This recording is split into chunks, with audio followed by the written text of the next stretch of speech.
South India Shopping Mall, the Wedding Mantra, సరికొత్త wedding collection, South India Shopping Mall. Ladies and gentlemen, welcome to I Dream Media. నేను Priyadarshan. So recent గా ఒక tweet అయితే బాగా viral అవుతూ ఉంది. సందీప్ రెడ్డి వంగ గారి ట్వీట్ అనమాట. ఆయన అన్న మాట ఏంటంటే, ముజే కోయి నై ఫరక్ పడతా, అంటే సినిమాటిక్ లాంగ్వేజ్ లో చెప్పుకుంటే మన భాషలో ఏం పీక్కుంటారో పీక్కొని నాకు ఏం ఫరక్ పడదు అనే సెన్స్ అనమాట. సో అది అంటే ఆయన అక్కడ పేరు మెన్షన్ చేయలేదు, కానీ అది కొంచెం కొంతమంది దీపికా పడుకునే గారి గురించి పెట్టారు, ఇలా అయ్యింది ఇష్యూ అని చెప్పి రకరకాల కథనాలు అయితే వింటూ ఉన్నాం అనమాట. దాని గురించి కొంచెం ఇన్ఫర్మేటివ్గా మనం దాన్ని ఏదో బర్నింగ్ ఇష్యూ లాగా దాన్ని ఏదో ఒకరికి ఆపాదించి ఒకరిని నెగిటివ్ చేయకుండా దాన్ని ఒక ఇన్ఫర్మేటివ్ కైండ్లో ఆలోచించి మనం దాని గురించి పూర్తి వివరాలు తెలుసుకుందాం. నాతో పాటు ఫిల్మ్ క్రిటిక్ శ్రీనివాస్ గారు ఉన్నారు, మాట్లాడదాం. Hi sir. హలో అండి. బాగున్నారా? హాయ్. సో రీసెంట్గా ఇప్పుడు సందీప్ రెడ్డి వంగ గారు ట్వీట్ చూసారా? ఇప్పుడు అందులో ఎన్టీఏ గురించి మాట్లాడారు, నాన్ డిస్క్లోజర్ అగ్రిమెంట్. అది అంటే ఇప్పుడు ఫర్ సపోజ్ మన ఎగ్జాంపుల్ డైరెక్ట్ దీపికా పడుకునే గారిని తీసుకుంటే, ఆవిడతో ఒకవేళ నాన్ డిస్క్లోజర్ అగ్రిమెంట్ తీసుకుంటే దానిలో ఏమైనా ఉంటుంది అంటే కథ ఎక్కడ బయట లీక్ చేయకూడదు అని ఉంటుందేమో మేబీ. అండ్ వేరేవి కూడా ఉంటాయి, అంటే మధ్యలో వెళ్ళిపోతే రెమ్యూనరేషన్ గురించి ఏవేవి ఉంటాయి. బట్ కథ గురించి మెయిన్ వచ్చింది, స్టోరీ లీక్ చేశారు అనేది మెయిన్ రూమర్ ఇక్కడ. ఆవిడ మీద పాయింట్ అవుట్ చేస్తుంది ఇది. సో ఏంటి ఇప్పుడు హీరోయిన్ కి కథ మొత్తం చెప్తారా?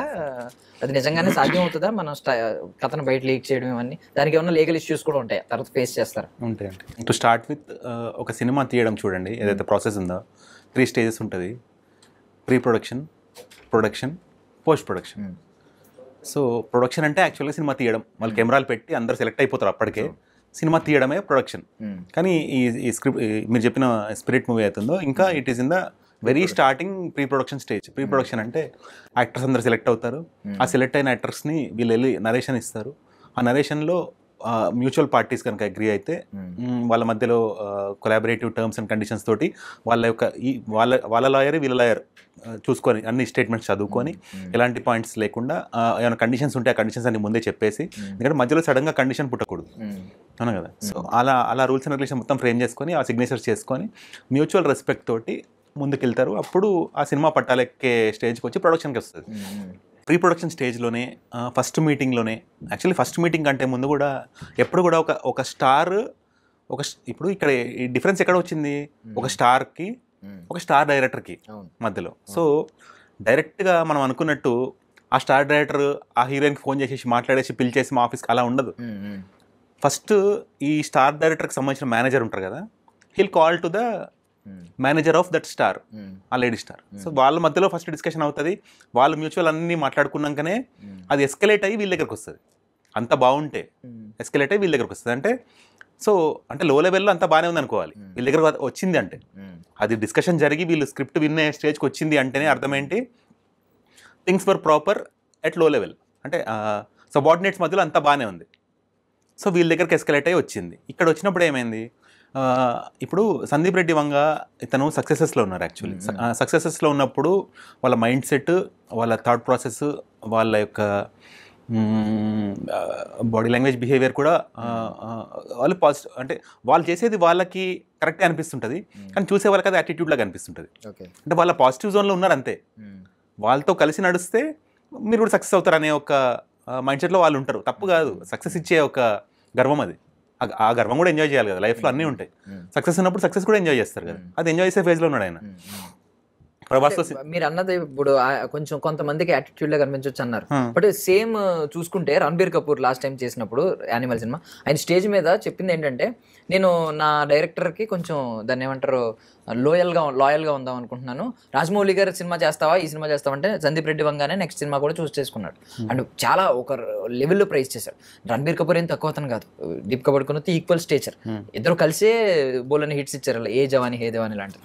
మరి అలాంటివి ఒక వ్యక్తి ఏమో ఇంత పొగిడాడు, ఒక వ్యక్తి దగ్గరికి వచ్చేసరికి అది మరి ఎందుకు ఇలా అయింది అనేది. ఇక్కడ మీరు డైరెక్టర్ గురించి వచ్చారు కాబట్టి ఒకటి చెప్తాను.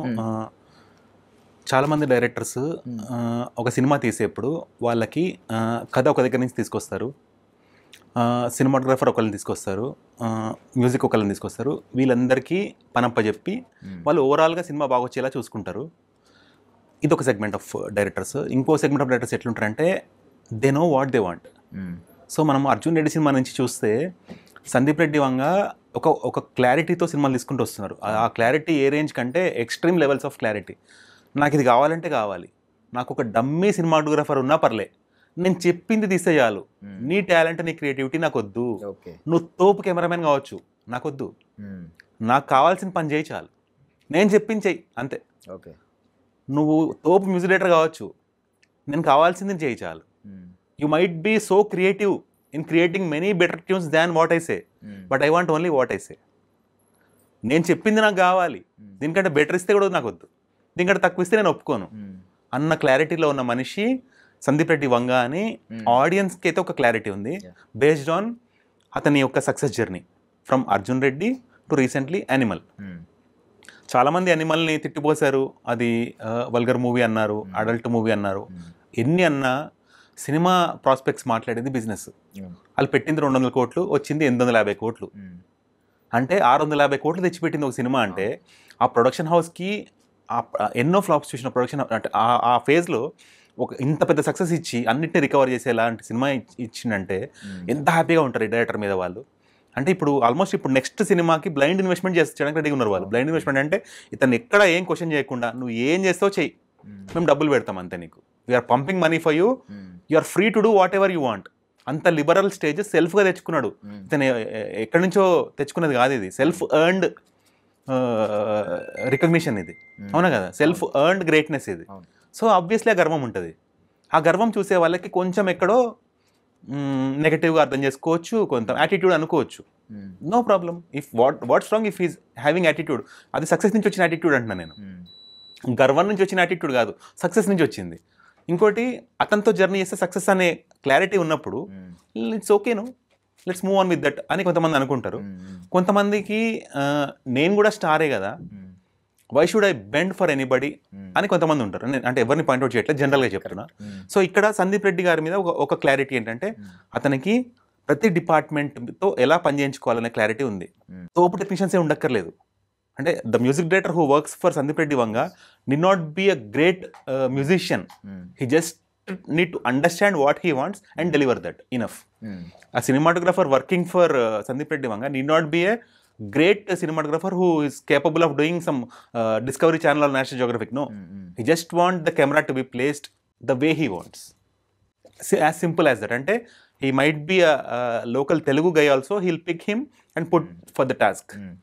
So ila clarity ఉన్న వ్యక్తి. ఇతనికి ఆ హీరోయిన్ కూర్చోబెట్టి నరేషన్ ఇస్తున్నప్పుడు he'll have a very good clarity. ఈ అమ్మాయి సినిమా ఒప్పుకోవచ్చు ఒప్పుకోకపోవచ్చు అనే క్లారిటీ సందీప్ రెడ్డి వంగకు ఉంటుంది. అంత అమాయకుడేం కాదు. బేస్డ్ ఆన్ అనిమల్కి క్రిటిసిజం వస్తే ప్రతి క్రిటిక్ రిప్లై ఇచ్చిండు ఆయన. అది కూడా మామూలు రిప్లై కాదు, పార్ట్ మన రిప్లైలు ఇచ్చిండు. సో అతను ఏమై అంటే ఇది ఎట్లుంటుంది అంటే it might be heads tiles ఏమైనా జరగచ్చు, ప్రాస్పెక్టివ్ ఏమైనా జరగచ్చు. గ్యారంటీ ఒప్పుకుంటానని ఏంటి గ్యారంటీ, అవునా కదా. సో వీళ్ళు ఒకవేళ దీపికా పదుకోన్కి నరేషన్ ఇచ్చినా కూడా ఈ సినిమాలో అమ్మాయి పాత్ర వరకు చెప్తారు కానీ సినిమా మొత్తం అమ్మాయికి ఎందుకు చెప్తారు మీరు ఆలోచించండి. సో స్టోరీ లీక్ అయ్యే ఛాన్సే లేదు.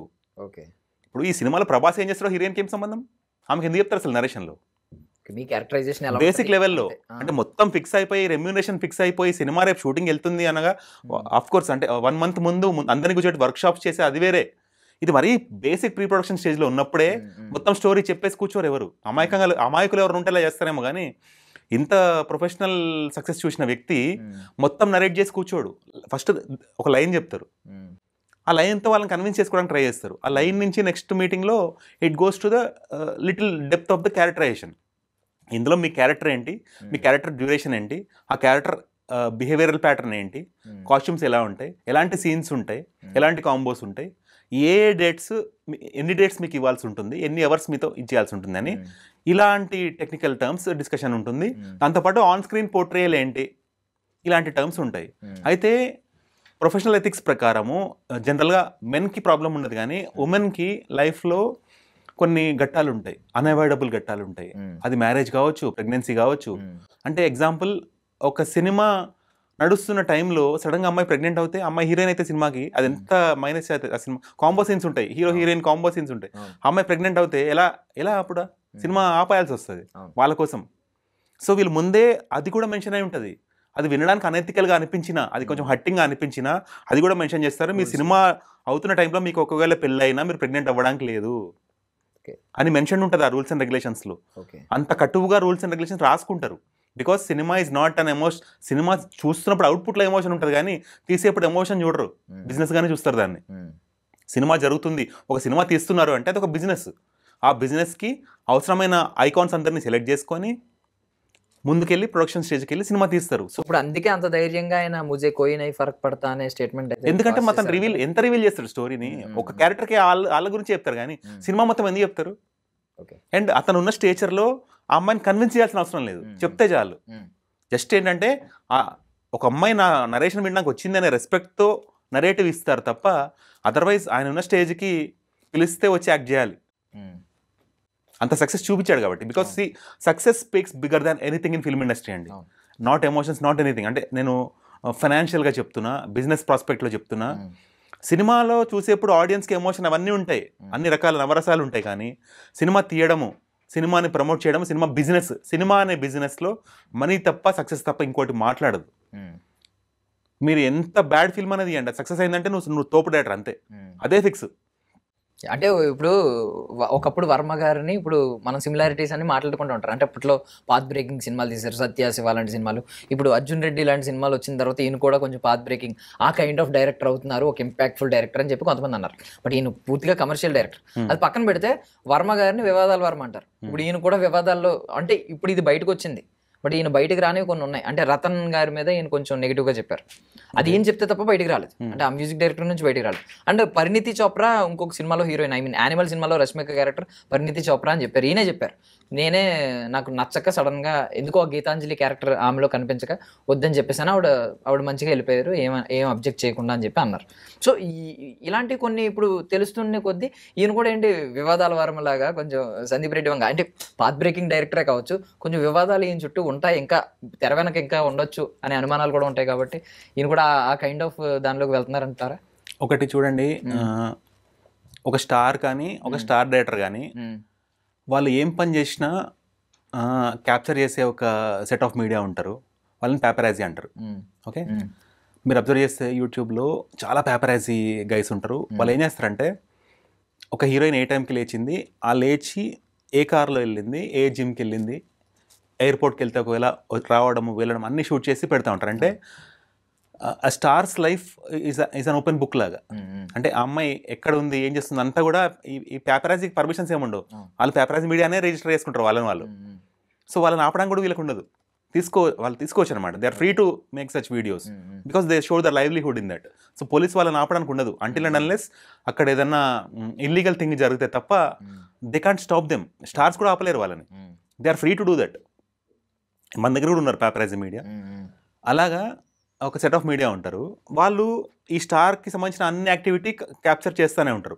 దాంతోపాటు ఒకసారి ఇతను నేషనల్ లెవెల్లో సక్సెస్ అయినప్పుడు, నేషనల్ మీడియాతో ఇంటరాక్ట్ అయ్యేప్పుడు డిఫరెంట్ ఛానల్స్ నుంచి వచ్చిన ఎవరైతే మీలాంటి పాపులర్ యాంకర్స్ ఉంటారో వాళ్ళ క్వశ్చనర్స్ ఎలా ఉంటాయంటే వీళ్ళ బేసిక్ లెవెల్ నుంచి కాదు, డెప్త్లోంచి పాయింట్లు లాగుతారు మాట్లాడేప్పుడు కన్వర్జేషన్లో.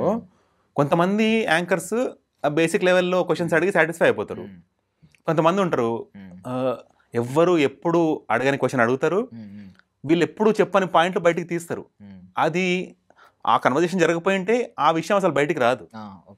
సో అలాగా కొంతమంది సెట్ ఆఫ్ ఎవరైతే హైలీ ప్రొఫెషనల్ అండ్ సైకాలజీ తెలిసిన మీడియా వాళ్ళు, సైకాలజీ బాగా తెలిసిన మీడియా వాళ్ళు ఉంటారు కదా, దే నో హౌ టు, అంటే ఎదుటి వాళ్ళకి కోపం రాకుండా క్వశ్చన్ అడగాలి ఎలా తెలుసు, అది కాంట్రవర్షియల్ క్వశ్చన్ అయినా ఎదుటి వాళ్ళకి కోపం తెప్పియకుండా వాళ్ళతో ఆన్సర్ చెప్పించే తత్వం ఉంటుంది చూడండి, ఆ తెలివి గురించి చెప్తున్నాను నేను. అలాంటి మీడియా వాళ్ళు బయటికి తీస్తే తప్ప కొన్ని విషయాలు చాలామంది జనరల్ పబ్లిక్ తెలిసే ఛాన్సే లేదు.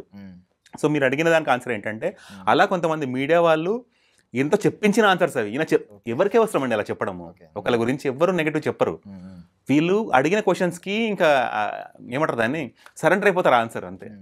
అక్కడ లేకపోతే ఇతను బ్యాడ్ అవుతాడు కదా. అలాంటి సిచ్యువేషన్ క్రియేట్ చేస్తే చెప్పాల్సి వస్తుంది. సో ఈ సిచ్యువేషన్లో I support Sandeep Reddy Vanga only. ఒకవేళ అంటే నేను ఇది ఒక్కటే అడుగుతున్నాను, ఇప్పుడు ఎన్డీఏ గురించి ఆయన ఏదో మెన్షన్ చేశారు కదా, ఒకవేళ నిజంగానే కొంచెం నాకు ఫెయిత్ ఉంటుంది, నేను స్టోరీ నేరేట్ చేసే వాళ్ళకి వాళ్ళు ఎక్కడా చెప్పరని అని అన్నారు. ఒకవేళ ఏమన్నా బై మిస్టేక్ మొత్తం స్టోరీ చెప్పాల్సిన సిచ్యువేషన్ వచ్చి కొంచెం నమ్మకం ఎక్కువ కలిగి మొత్తం స్టోరీ చెప్పేసి వాళ్ళు బయట లీక్ చేస్తే దానివల్ల ఏమన్నా లీగల్ ఇష్యూస్ ఉంటాయంటారా? మీరు జనరల్గా ఒకవేళ ఇలా అయ్యి ఉంటే అనే ఒక అవును సిచ్యువేషన్ క్రియేట్ చేసి అడుగుతున్నారు. ఉంటుంది, ఖచ్చితంగా ఉంటుంది. బికాజ్ ఇప్పుడు స్టోరీ బయటికి ఓపెన్ అయిపోతే జనరల్గా ఈ హిందీ బెల్ట్లో ఎలా ఉంటారంటే ఏ సెగ్మెంట్ ఆఫ్ మేకర్స్ ఉంటారు కదా, వాళ్ళు క్రీమ్ మేకర్స్ అనమాట. అంటే హై ఎండ్ సినిమా పాష్ సినిమా, కాస్ట్లీ సినిమా తీస్తారు వాళ్ళు. వాళ్ళకి బడ్జెట్ రెస్ట్రిక్షన్స్ ఉండవు, ఎక్దమ్ హై ఎండ్ సినిమా తీస్తారు. అది ఎంత ఫ్లాప్ అయినా they know the way of recovery. అదొక సెగ్మెంట్. దానికంటే చిన్న సెగ్మెంట్ ఉంటుంది చూడండి, వాళ్ళకి సినిమాలు మంచి తీయాలని ఉంటుంది, బడ్జెట్ సపోర్ట్ ఉండదు. వాళ్ళు ఏం చేస్తారంటే ఈ పెద్దవాళ్ళు ఏం తీస్తున్నారు అని కొంచెం పుల్ ఆఫ్ చేసి అక్కడి నుంచి ఏదైనా పాయింట్ వస్తే ఆ పాయింట్లు సినిమాలో పెట్టడానికి ట్రై చేస్తూ ఉంటారు. సో సందీప్ రెడ్డి వంగ అలాంటి పర్ఫెక్షనిస్టులు, ఈవెన్ రాజమౌళి లాంటి పర్ఫెక్షనిస్టులు ఏం చేస్తారంటే they take lot of time in making movie. అంటే 2 years పట్టచ్చు, 2.5 years పట్టచ్చు ఒక సినిమా కంప్లీట్ అవ్వడానికి.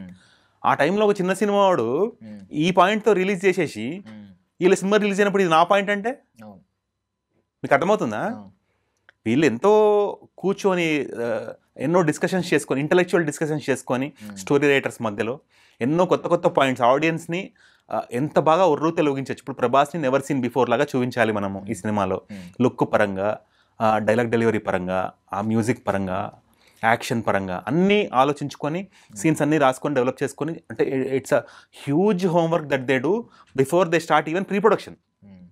రైటింగ్ స్టేజ్లో చాలా వర్క్ ఉంటుంది కదా, అవి మెల్లమెల్లగా లీక్ అయిపోయి ఇంకోటి ఎవడో వాడి చిన్న సినిమాల్లో అది పెట్టేసుకొని ఈ పెద్ద సినిమా వచ్చినప్పుడు దీని కాపీ అంటే నాది ఒరిజినల్, ఇది కాపీ అంటే ఇప్పుడు తీసిందే వాళ్ళ స్టోరీ బయటకు వచ్చింది. దాంతో అలా చాలా మంది చేస్తున్నారు.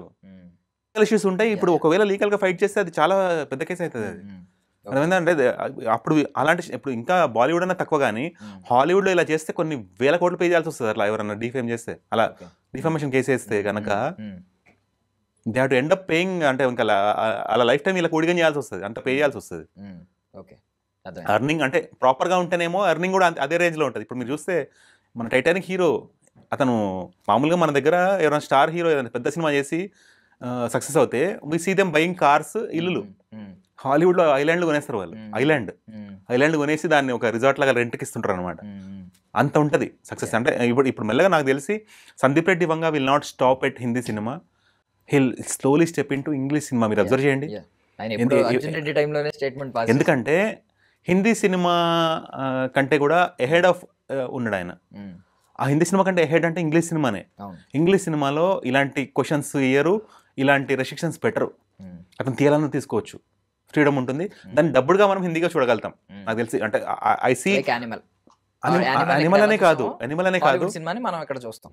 యానిమల్ ఇప్పుడు బాలీవుడ్ సినిమాని మనం ఎలా చూస్తాం? మనము మన డైరెక్టర్స్ అంటే హాలీవుడ్ సినిమాని మనం 70 తెలుగులో చూస్తున్నాం. హాలీవుడ్ వాళ్ళు తీస్తే మనం చూస్తున్నాం. మన వాళ్ళు హాలీవుడ్ సినిమా తీసి అది మన తెలుగులో రావడం నెక్స్ట్ చూస్తాం అంటున్నాను నేను. నెక్స్ట్ అది సందీప్ రెడ్డి వంగ మైట్ స్టార్ట్ దట్ అంటున్నాను నేను. అది he has that capability to do. Okay, so final question ఒకటి. అప్పుడు అంటే ఆల్రెడీ స్పిరిట్ ఎక్కడ సందీప్ రెడ్డి వంగ గారు ఉన్నారు, ప్రభాస్ ఉన్నారు. సో పెద్ద బజ్ అయితే ఉంది, ఎప్పటి నుంచో ఉంది. ఆ ప్రాజెక్ట్ అనౌన్స్ చేసినప్పటి నుంచి, టైటిల్ వచ్చినప్పటి నుంచి. బట్ ఇప్పుడు దీపికా పడుకునే అనే ఇంపాక్ట్ ఎంతో కొంత ఉంటుంది. ఇప్పుడు ఆవిడ పక్కకి వెళ్ళి తృప్తి దిమిరి, ఆవిడకి ఈయన ఇచ్చిందే ఆ కొంచెం ఫేమ్ కూడా ఈయన యానిమల్ సినిమాతో వచ్చిందే క్రేజ్ కూడా. సో ఇప్పుడు మెయిన్ ఈ రోల్ ని డైరెక్ట్ తృప్తి దిమిరితో రీప్లేస్ చేస్తున్నారు. సో దీనివల్ల సినిమా ఇంపాక్ట్ ఎలా ఉంటుంది? అంటే ఏమన్నా కొంచెం అన్నా దానికి ఏమన్నా నెగిటివ్ అవుద్దా? కొంచెం ఉన్న బజ్ కొంచెం అన్న తగ్గుద్ది అంటారా? లేదు దానివల్ల ఇంపాక్ట్ ఏమి ఉండదు అంటారా? అదండి, ఇప్పుడు ఈ పాయింట్స్ మనకి ఎలా తెలుసు? ప్రొడక్షన్ హౌస్ చెప్పారా? ప్రెస్ మీట్ జరిగిందా? ఎలా తెలుసు మనకి? ఇదంతా పేపరాజీ వాళ్ళ కదా. ఇందాక చెప్పింది అదే నేను. అంటే ఈ పేపరాజీ అండ్ కొంతమంది హైలీ ఇంటలెక్చువల్ మీడియా వల్ల ఇలాంటి న్యూస్ బయటకు వచ్చినాయి. కానీ otherwise public has no way we know. తెలిసిపోయింది కాబట్టి ఆయన ఓపెన్ అప్ అవ్వాల్సి వచ్చింది. ఆయన ఓపెన్ అంటే సిచ్యువేషన్ క్రియేట్ అయింది కాబట్టి ఓపెన్ అయింది అంటున్నాను నేను. అదే నేను అనేది ఇప్పుడు తెలిసిపోయింది కాబట్టి అయ్యో ఇక్కడ దీపిక పడుకునే ఉండాలి కదా. అంటే obviously Deepika Padukone is very beautiful on screen. తను పోర్ట్రే చేసిన రోల్స్ అన్నిటికీ న్యాయం చేస్తుంది. చాలా deeply connected with every role she plays. జవాన్లో ఉన్న గెస్ట్ అంటే ఆల్మోస్ట్ తన ఒక గెస్ట్ రోల్ లాగా జవాన్లో మదర్ లాగా ఉంటుంది. అయినా ఎంత బాగా చేసింది. Nayanthara is heroine in the Jawan, not Deepika, but still she did the movie. Conviction పరంగా, కమిట్మెంట్ పరంగా ఏది కూడా పాయింట్అవుట్ చేయడానికి లేదు. కానీ కొన్ని ఇష్యూస్ ఏవైతే విన్నామో అవి ఇంత హై బడ్జెట్గా అవి చాలా పెట్టి ఇష్యూస్ అవి. ఇప్పుడు if she says I can work for 8 hours as an individual, మనకు అనిపిస్తుంది ఏం తప్పు ఉంది. జనరల్గా మనం 8 hours కదా వర్క్ ఎక్స్పెక్ట్ చేస్తాం ఎవరి నుంచి అయినా, అవునా కదా. అంటే కానీ ఫిల్మ్ టర్మినాలజీలో చూస్తే వాళ్ళు ఏంటంటే ఒక షో ఒక ఒక ఒక డే షెడ్యూల్ అనుకుంటారు, 8 hours అయిపోతే ఇక్కడ ఆపేద్దామని అనుకుంటుంది. వాళ్ళు ఆ మూడ్లో decision making and life style, అవునా కదా. సో వాళ్ళు ఇవన్నీ అగ్రిమెంట్లో ముందే చెప్తున్నారు కదా, సడన్గా పాయింట్అవుట్ చేయట్లేదు కదా. ఇప్పుడు సడన్గా చెప్పి నేను ప్రమోషన్కి రాను అని ముందు చెప్పకుండా సడన్గా చెప్తే షాక్ అవ్వాలి డైరెక్టర్. ముందే క్లారిటీగా పెట్టడం ఈజ్ మోర్ ప్రొఫెషనల్ అంట నేను. ఇప్పుడు ఆమె మదర్హుడ్లో ఉంది అని ఎక్స్ప్లెయిన్ చేయడము it's more of her great professional ethics అంటాను నేను, దాన్ క్రిటిసైజింగ్ హర్ ఫర్ ఎనీథింగ్, అవునా కదా. అది ఇంకా డైరెక్టర్, ఇట్స్ డైరెక్టర్స్ కాల్. ఈ టర్మ్స్ ఓకే అయితే తీసుకుంటారు, లేకపోతే లేదు. As simple as that. Actually ఇది నేను వీళ్ళిద్దరి మధ్యలో జరిగిన గొడవ కంటే కూడా కింద ఉన్న సబార్డినేట్స్ ఎవరో చిన్న మిస్టేక్ వల్ల బయటకు వచ్చి ఉండొచ్చు ఆ పాయింట్. మరి ఆ పాయింట్ని కూడా హీల్ డీల్ వెరీ స్మార్ట్లీ. ఇప్పుడు అంటే కోపంగా ఉన్నారేమో, మెల్లిమెల్లిగా ఒకసారి మళ్ళీ వర్క్లోకి వెళ్ళిపోతే హీల్ ఫర్గెట్ ఎవ్రీథింగ్, ఇదేం గుర్తుండదు. Thank you so much, Andy, for your valuable time. Yep. That's all for now. This is Darshan signing off.